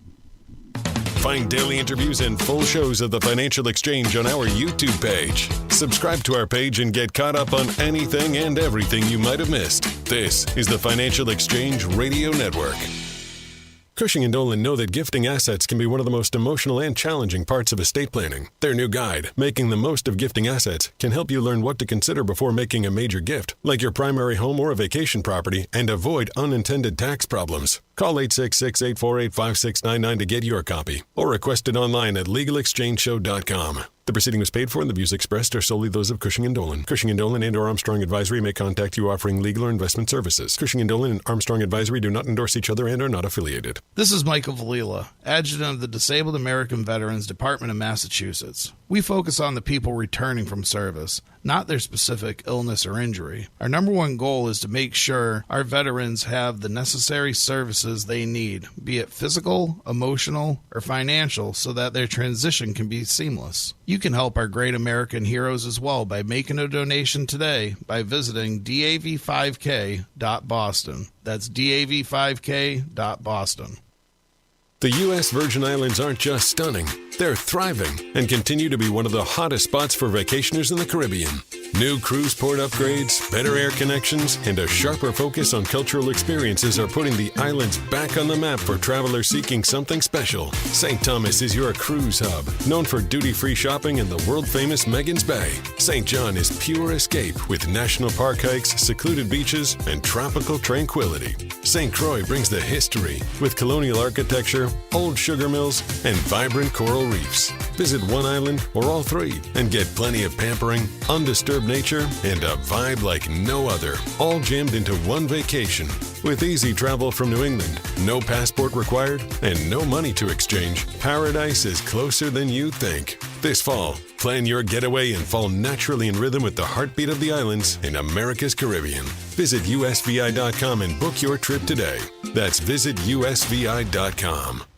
Hi, this is Chuck Zodda from the Armstrong Advisory Group. Required minimum distributions, or RMDs, may seem simple, but there's a lot more to them than just taking money out of your IRA. RMDs impact how much you pay in taxes, and they can push your income into higher brackets. And if you miss one, the penalties can be steep. They also affect how much your heirs actually get to keep, which makes timing and strategy crucial. If you have multiple accounts, it's important to know which ones you can combine and which ones you can't in order to help you avoid costly mistakes. Our new guide, Understanding RMDs, shows you how to navigate the rules, limit your tax burden, and plan ahead for your legacy. Request your copy today by calling 800-393-4001. That's 800-393-4001, or you can request the guide from our website, armstrongadvisory.com. The proceeding was paid for by Armstrong Advisory Group, a registered investment advisor. Nothing in the ad or in any Armstrong guide is specific financial, legal, or tax advice. Consult your own financial, tax, and estate planning advisors before making any investment decisions. Armstrong may contact you to offer investment advisory services. Environmental nonprofit Ocean River Institute is working with communities to tackle climate change with nature-based solutions that feature slowing water down and building more soil with grasses and plants. Research indicates that people acting in their own neighborhoods can build an inch of soil in a year and slow sea level rise down by as much as 25%. Please visit oceanriver.org for more information on opportunities to make a difference and go the distance for savvy stewardship of a greener and bluer planet Earth. As a busy mom to 4 kids, my to-do list is full. Trying to fit in exercise, eating right, and prioritizing self-care can feel next to impossible. While we can't add more hours to the day, we do have a great resource to help. Go Red for Women has easy tips, tools, and information to help you and your family live a healthier life. So to all the moms, the aunts, the grandmothers, and amazing women out there doing it all, visit goredforwomen.org/momlife today. You take care of them, Go Red for Women will take care of you.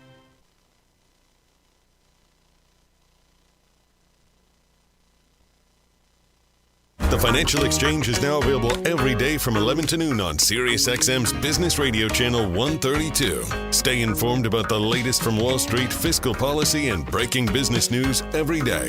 The Financial Exchange is live on SiriusXM's Business Radio Channel 132. This is the Financial Exchange Radio Network.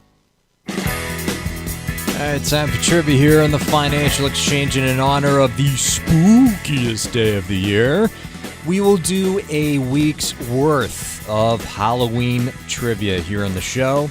So let's get started here on this Monday. Before pumpkins, it's just, this is great. Before pumpkins, which root vegetable did the Irish and Scottish carve on Halloween? Once again, before pumpkins, which root vegetable did the Irish and Scottish carve on Halloween? Be the third person today to text us at 617-362-1385 with the correct answer, and you win a Financial Exchange Show t-shirt. Once again, the third correct response to text us to the number 617-362-1385 will win that t-shirt. See complete contest rules at financialexchangeshow.com. Can we talk about the pumpkin situation a little bit? What's the situation, Chuck? I got a real problem right now. Did you buy one? See. Not one, like a whole bunch. Yeah, you probably got 28 or something. Yeah. Not 28. It's probably like 15 to 28. 2 dozen. You know, most not big ones, like little ones and stuff. Oh, the little guys. Yeah, no, we have like we have 2 big ones that we carved, and then the rest are all 6 inches or smaller in diameter. Okay. The squirrels this year have been eating them in a fashion that I have never seen before. I'm coming back from... Lois is nodding her head. So Lois, the arbiter of truth. I'm coming back from a run the other day, and my neighbor's fence... I know, it was a good time, too. DAV 5Ks in 2 weeks, so I got to put up the times. But in any case, this squirrel is running along my neighbor's fence, carrying the top half of a pumpkin in its mouth back to its nest or whatever. And I'm sitting there, and I'm just like... It was one of yours. Not mine. Theirs have all been eaten, too. So they're not discriminating. They're going after all of them. But to be fair, so we have maybe a dozen pumpkins outside, maybe 18. And we kind of alternate. Typical orange one, a white one, and then like a gaudy, gross kind of one, right? Very festive of you, yeah. Yeah, there's maybe like 15 of them. Mm-hmm. All 5 of the orange pumpkins have been eaten. The squirrels have decided they love the orange ones. The white ones they're working through right now, they have not touched the ones with the little warts and stuff on them. Chuck, I feel as though a dog or a BB gun would put a real quick end to this. There are like 8 dogs in the neighborhood. Yeah. And I don't think you're allowed to shoot squirrels, technically. Yeah. Allowed, I mean. All I'm saying, I'm trying to maintain good relations with the neighbors. Yeah. You know? Yeah. Well... Just saying, I got solutions. But not claiming they're in any all case, legal. They beyond that even, I got a couple mums I put out front. They love the mums. The deer ate the front half off of one of my mums. So there are no. I had to turn the thing around, and now I'm waiting for the deer to eat the other half. Again, same solution. What's the matter with you? Michael's just like. Hey. First of all, a BB gun is not going to, in any meaningful way, harm a deer. Which is why it's like even useless to even do. The squirrel, I think the BB gun might scare the deer away. But again, legality. I just yell at the deer. I would say it's a gray area. That implies that it's happening when I'm awake. Austin's housing bust is just what America needs. Interesting title and interesting piece from Connor Sen in Bloomberg Opinion. And basically what he argues is... Look, with all the pandemic-era construction, you had a ton of housing that was built in Austin that has opened up one of the 2 channels to people buying more houses, increasing affordability. The problem in Austin is that prices are still falling, and so A, investors, and B, homeowners are kind of like, no, I don't want to either list or buy right now because it doesn't feel like an opportune time to do so.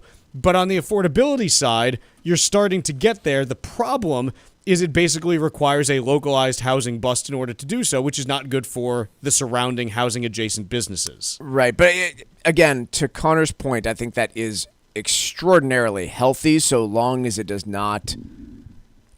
Right, so long as it doesn't take down a system. And I think very clearly at this stage, I'm fairly comfortable saying that a housing bust in Austin with prices still falling is not likely to sink a national bank or not likely to sink a national lender because of underwater homes or anything along those lines. I could be wrong about all of that. We say that now, but it hasn't been very long. It has not. So I know that there's been a lot of development in these areas. I'm sure that there's a lot of, corporate-owned, single-family. How many companies did we talk about over the last 5 years who were buying real estate for the express purpose of renting it back out, specifically in the single-family space? I'd be willing to bet a lot of those purchases happened in Austin, and some of those are underwater now. But again, I'm always worried about the contagion or spillover effect, and I'm honestly not all that concerned about that here. We say that now, and I'm not saying that there is or isn't, but home prices started going down in a lot of metros in like 05 and 06, and it wasn't until like 2-3 years later that it was like, oh, like this is a problem. Now, very different situation. I'm not saying this is going to lead to a housing crisis. Again, show me the leverage in the housing market. I just but don't what think it's I gonna blow am up on saying you. is, if you haven't seen it go full cycle, it's tough for me to be like, yes, this is good. Yeah. But I guess that's why I'm not buying a house in Austin right now. Let's take a quick break. When we come back, we got the trivia answer in Wall Street Watch.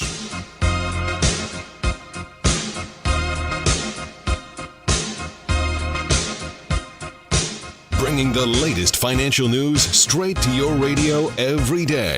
It's the Financial Exchange on the Financial Exchange Radio Network.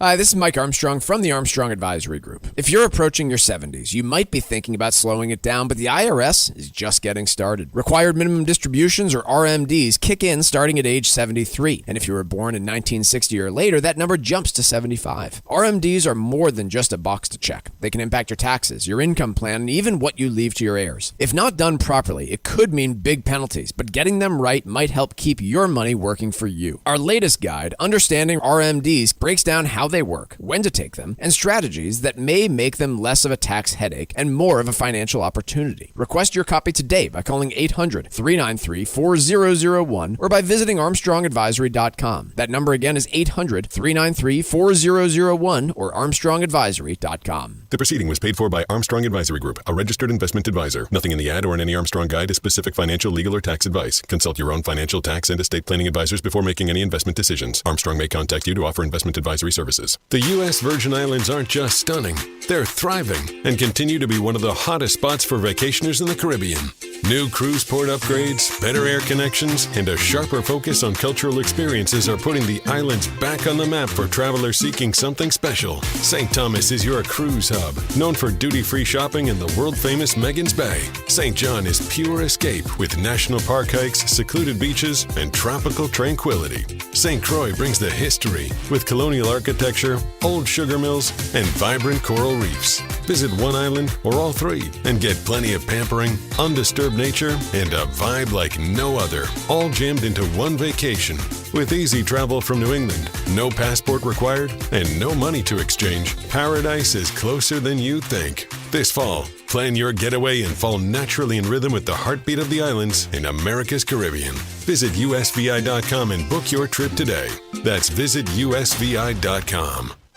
Mark Vonner is the CEO of Veterans Development Corporation. Mark is a career military man, having served nearly 20 years, and we are so proud to have him and his business as a key partner and a presenting sponsor of the DAV 5K Boston. The DAV Department of Massachusetts does incredible work, and it's one of the first organizations that Mark became familiar with after his military service ended back in 1984. As Mark built his company, he knew he'd be giving back to fellow veterans who needed jobs, support services, medical supplies, and so much more. Mark works with disabled veterans every day, and it's one of the key reasons why he's such a big supporter of Dan Stack, the DAV Department of Massachusetts, and the DAV 5K Boston. You can join Mark Vonner and his team and make a donation to the DAV Department of Massachusetts or become a sponsor of the DAV 5K Boston. Simply visit dav5k.boston. That's dav5k.boston. This is Tucker Silva of the Financial Exchange Show, and I'm joined today by estate planning attorney Todd Lutzke, a partner with the law firm of Cushing & Dolan with a master's in taxation. And today we're talking about the implications of gifting assets away. Todd, since the estate tax laws are projected to change on January 1st of 2026, significantly reducing the estate tax exemption, does it make sense to gift away assets right now? You know, it's a big question mark. You have to think of a few things. One, look at the size of your estate. If the exemption falls to $7 million each and you're married, you can still die with $14 million of assets and not have an estate tax. So gifting might not be important from a federal gift tax situation. But the state exemption is only $2 million, so you can only shelter $4 million. So you might want to gift to reduce your state estate tax. However, there's basis to consider. If you give away low basis assets, you're trapping capital gain. And to do that, you might be paying more in capital gains taxes later when the kids sell the assets than you're saving in just Massachusetts estate tax. So you really got to think about whether it makes sense to gift or not. And if you're going to gift, you should probably set up a gifting trust. People might be gifting large assets away and not gift the assets directly to a child. Have them in a trust for the child's benefit and then protect those assets for them. Educate yourself about the implications of gifting your assets away. Request your free copy of Todd's brand new guide called Making the Most of Gifting Assets right now by calling 866-848-5699. That's 866-848-5699. Or you can request a copy from their website, LegalExchangeShow.com. The proceeding was paid for and the views expressed are solely those of Cushing & Dolan. Cushing & Dolan and or Armstrong Advisory may contact you offering legal or investment services. Cushing and Armstrong do not endorse each other and are not affiliated.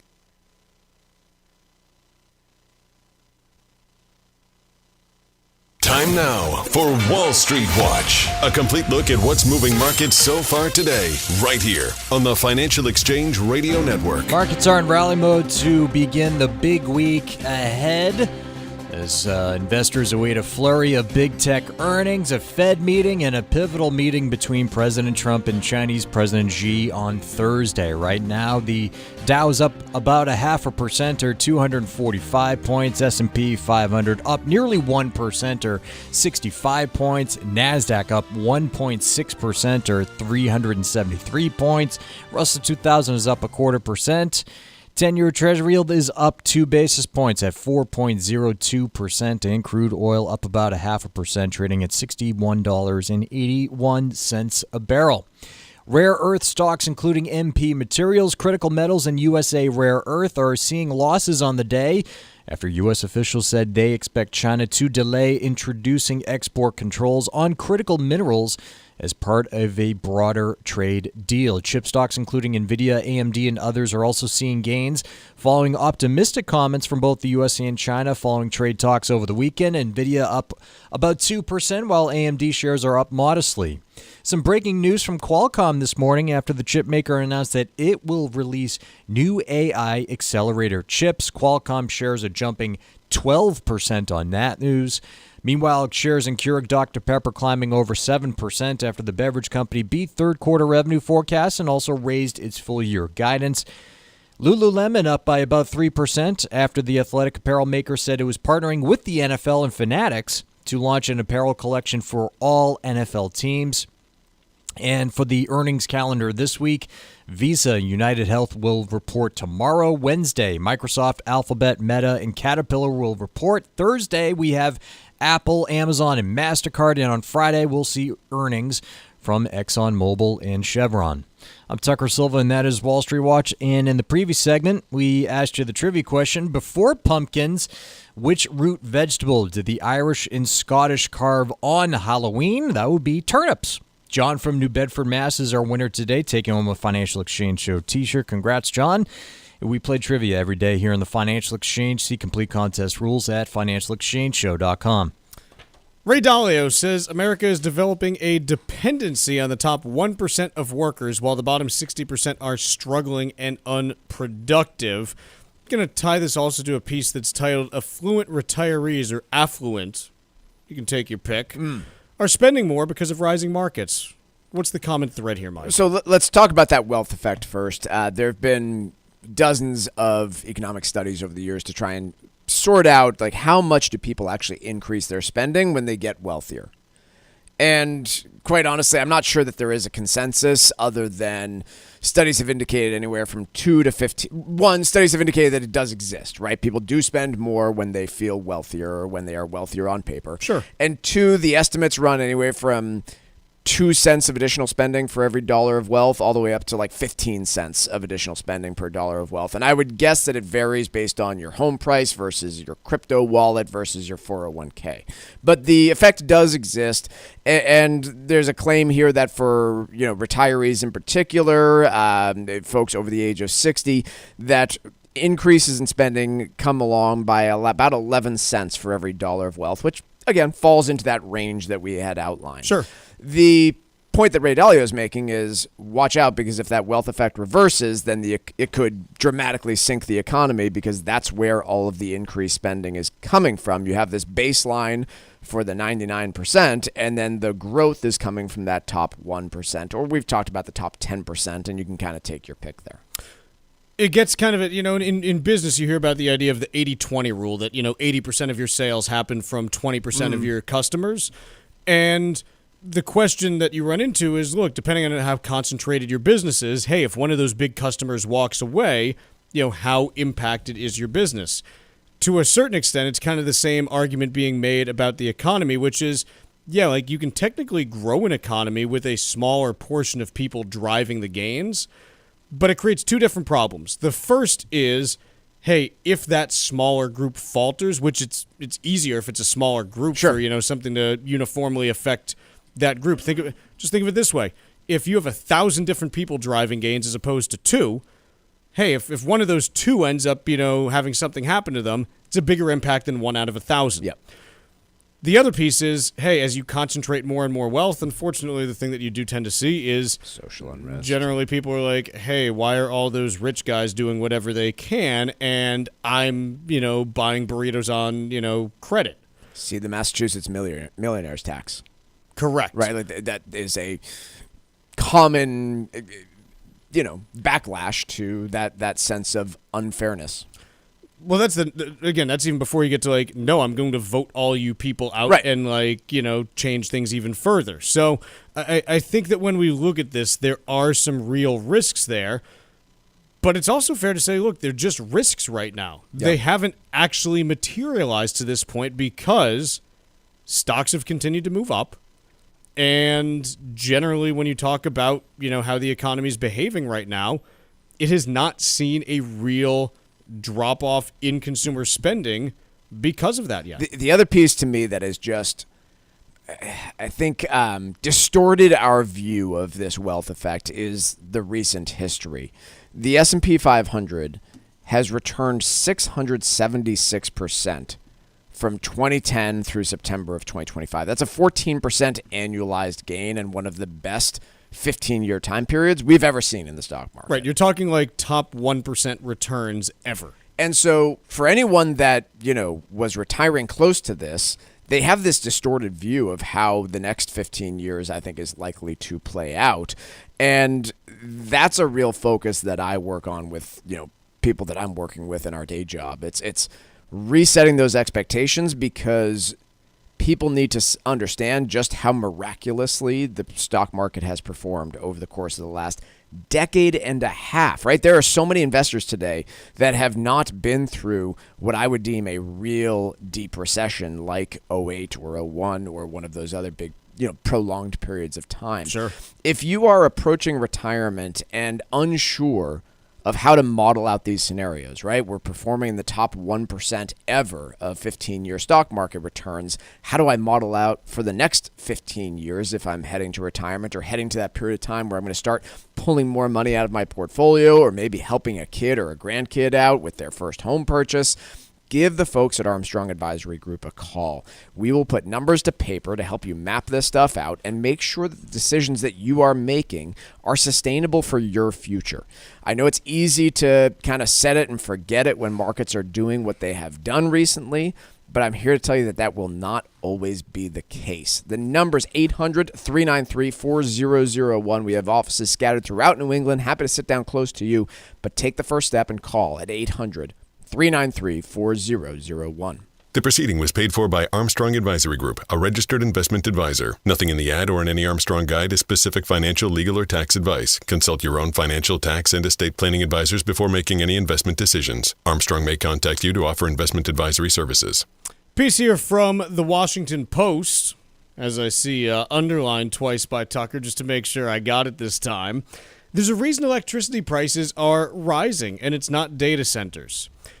And basically what this piece makes the argument of is that the reason why electricity costs are rising are because of the prices of electricity, like electrical equipment, like poles, wires, and stuff like that. And it's not actually data centers driving it. And I have 2 points on this. The first is the amount of data center construction that's coming in the next 3 years is going to dwarf what has already come online. Yeah. So I don't know that the past is necessarily predictive. The second piece is that to this point, most of the data center construction has been in areas that were increasing power already quite dramatically. You talk about Texas and places like that. That's not necessarily the case going forward. And so, yes, this might have potentially been true. Again, they even acknowledged, look, in some cases this is not what we're seeing. I think it's a fair thought exercise to go through and say, hey, how much would power rates be up in the absence of all this data center construction? And you obviously can't prove that out, but you can run some estimates.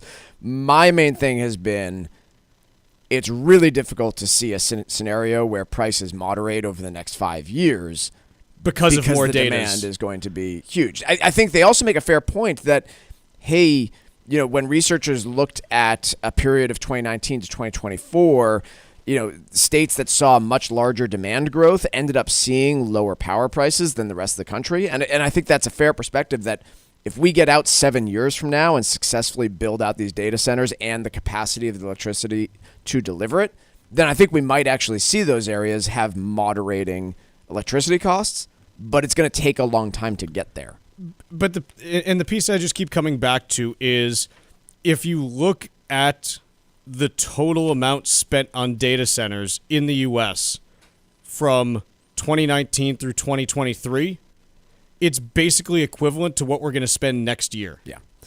I think one piece that I'll acknowledge, AI data centers are a really easy scapegoat for all of us having cumulatively voted to not reinforce our power infrastructure for the last 30 years. Yes. The part of the reason that this is so expensive is because we have done a bad job of maintaining infrastructure in this nation, and power generation is just one of those things. But every single winter around here, for example, you have power lines go down that should very easily be buried and not do that. You have Texas every summer, their grid fails and you can't and some pull enough winters homes and some winters. That is a big piece of this story that is not being talked about right now because AI data centers are a very easy scapegoat. Two things can be true. Yep. We've done a bad job of maintaining and properly growing our electrical grid over the last 30 years. And I don't want to spend an extra couple cents a kilowatt hour because Tucker needs to make a video of a duck wearing a snorkel eating a flamingo. Hey, what's wrong with that? Yeah. I'll send you a bill. Let's take a quick break. When we come back. Carving a turnip into a picture of Jimmy Hoffa. Let's take a quick break, and when we return, stack roulette.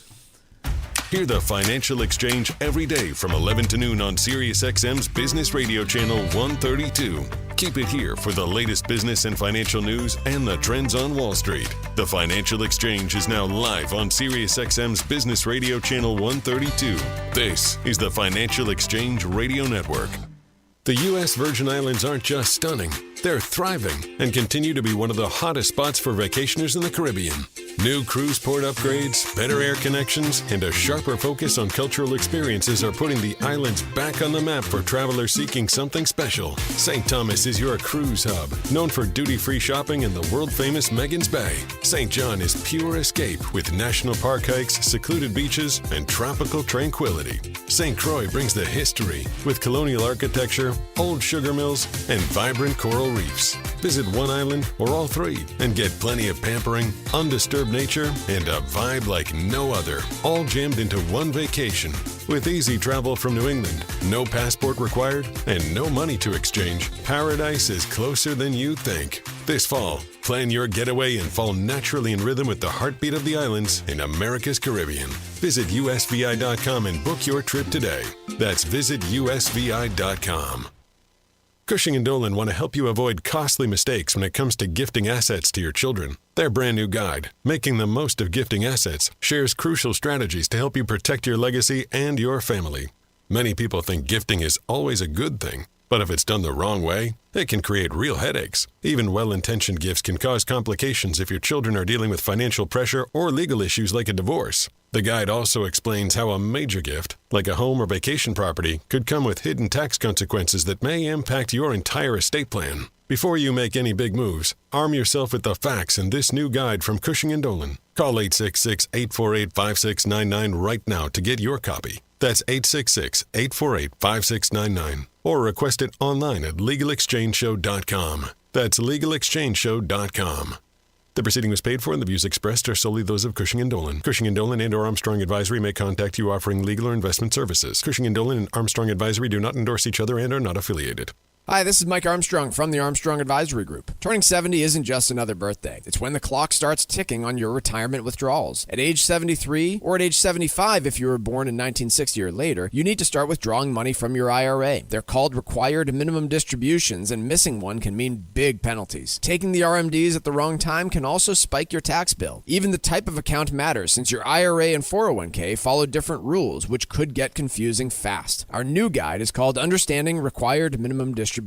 It breaks the process down in simple terms so you know when to start, how much to take, and ways to manage the tax impact. Request your copy today by calling 800-393-4001. That's 800-393-4001 or ArmstrongAdvisory.com. The proceeding was paid for by Armstrong Advisory Group, a registered investment advisor. Nothing in the ad or in any Armstrong guide is specific financial, legal, or tax advice. Consult your own financial, tax, and estate planning advisors before making any investment decisions. Armstrong may contact you to offer investment advisory services.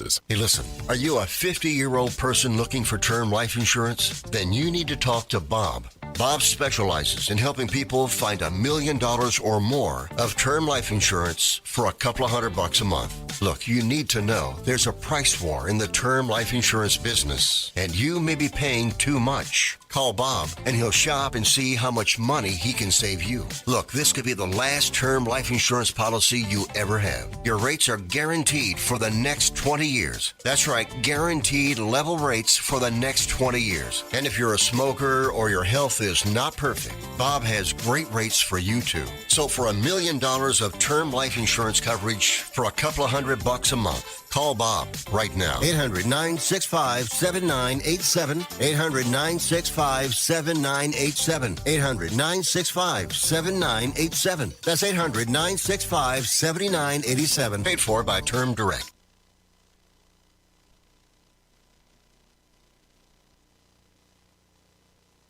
The Financial Exchange streams live on YouTube. Subscribe to our page and stay up to date on breaking business news all morning long. This is the Financial Exchange Radio Network. The Financial Exchange is a proud partner of the Disabled American Veterans Department of Massachusetts, and this year's DAV 5K is coming up Saturday, November 8th at Castle Island. The race is sold out, but you can still take part by making a donation to support our great American heroes. Please visit dav5k.boston to make your gift today. Your participation helps provide vital services like free transportation to medical appointments and safe housing for single veterans and their families. Donate today at dav5k.boston. That's dav5k.boston. Mike, what do you got for Stack Roulette? One of those that I'm willing to laugh at only because nobody died. 20 hikers were rescued after getting stuck in snowy conditions on Mount Washington in New Hampshire. For once, I can take some pride in that it's not all about Massachusetts residents doing stupid things, but there was at least one group of Canadian hikers that was at the summit trying to get into the summit building in sweatpants and sneakers. There were several more who had symptoms of hypothermia, and I just cannot imagine trying to hike the highest peak on the East Coast that is, I mean, correct me if I'm wrong, doesn't everybody know that the weather at the top of Mount Washington is consistently some of the worst in the country? And can change in like 3 minutes. So, there was, 2 degrees with the wind chill, just a bunch of conditions that people were apparently not prepared for. And I just reiterate, like, if you do not spend a ton of time in the mountains, which I'll raise my hand, I do not anymore, then spend a lot of time preparing for your next hike that you go on, because the fact that, these folks needed to be, fortunately they were able to be rescued via the Cog Railway. They didn't need to actually send rescue teams out there and fly them out or anything like that. So it was a relatively low cost option, but don't be one of those people that gets printed up in the Boston Globe and makes a bad name for all the rest of us for going into the mountains completely unprepared and ends up needing to be rescued or worse, dying like many have. Yeah. So there's my public service announcement of the day. I got another debt problem from this one from Friday. Bloomberg publishing this one. Equipment share bonds sink as ousted board member alleges fraud. Now, it's never good when your ousted board member is alleging fraud because board members usually have some insight. They tend to know things. And so here's the deal. Company has about $1 billion in debt that's outstanding. Equipment share, they rent construction equipment that has tracking technology in it. And apparently, one of the board members who has a 23% stake is now accusing the family that owns the majority share of using company cash for personal perks and insider deals. And so basically you have, these privately held bonds that apparently are falling in value in the secondary market. And all I can think of, it's not the auto business, but doesn't it just seem like there's a lot of fraud? We don't know anything about this yet. Sure. But it just seems like with these private debt obligations that are sitting out there, the thing that's bringing down a lot of them is fraud. And what gives here, man? Is I guess my question. Do you think it's uniquely different than any other point in time? To me, doesn't it feel more fraudy? I don't know. Than before. I'm not sure. To me, it feels like every moment where there is a ready stream of cash waiting to be invested, there's always a bunch of fraudsters that take advantage of that. Whether that's 2020 when we approve a bunch of stimulus and paycheck protection program loans without a whole bunch of checks, there's always, whenever the money is flowing easily, there's always corrupt individuals who are more than willing to take advantage of that. And that's what you can say about private credit and private equity, is that there have been a lot of companies more than willing so much to cash. write the check. Yeah. And so whenever there's usually a bunch of fraud attached to it. And I'm not sure that this situation now is any uniquely different than other periods of time where we've seen the cash flow and I guess what does make it different and potentially more dangerous than some of the other ones that you mentioned, the scale is different. It's the scale and that it's in debt markets. If there, I'm not saying this is good or bad, but if there was fraud on paycheck protection program, okay, company collected a whole bunch of extra money. Yep. If there's fraud in lending, the debt can't be paid back, and then you don't know who's hurting on the back end. Right. We all as taxpayers ended up paying for the extra, money that was distributed out of the Paycheck Protection Program. Yep. I'm not saying it was costless. I'm saying we ended up paying for it. But ultimately, it didn't become anything else.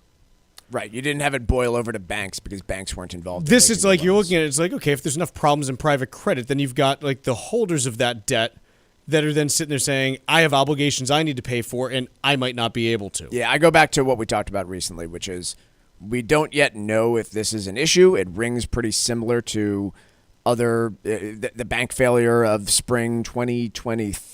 Was that 4 or 3? 3. Silicon Valley Bank. 2023. And I think we just have to wait a few weeks or months, probably months, before we find out if there is actually something systemically problematic. I just saw on Bloomberg that BTS is going to be doing its biggest world tour ever next year. Well, that's how we'll have to close it out then. A little K-pop to finish things up. Yeah. Honestly, it looked pretty fun. Might have to go. I didn't even know what you're talking about. BTS, they're the Korean K-pop boy band. Well, I don't know. Sounds great to me. Let's take a quick break, and when we return tomorrow, we'll have a whole bunch of earnings to discuss, getting ready for some of the big ones later in the week.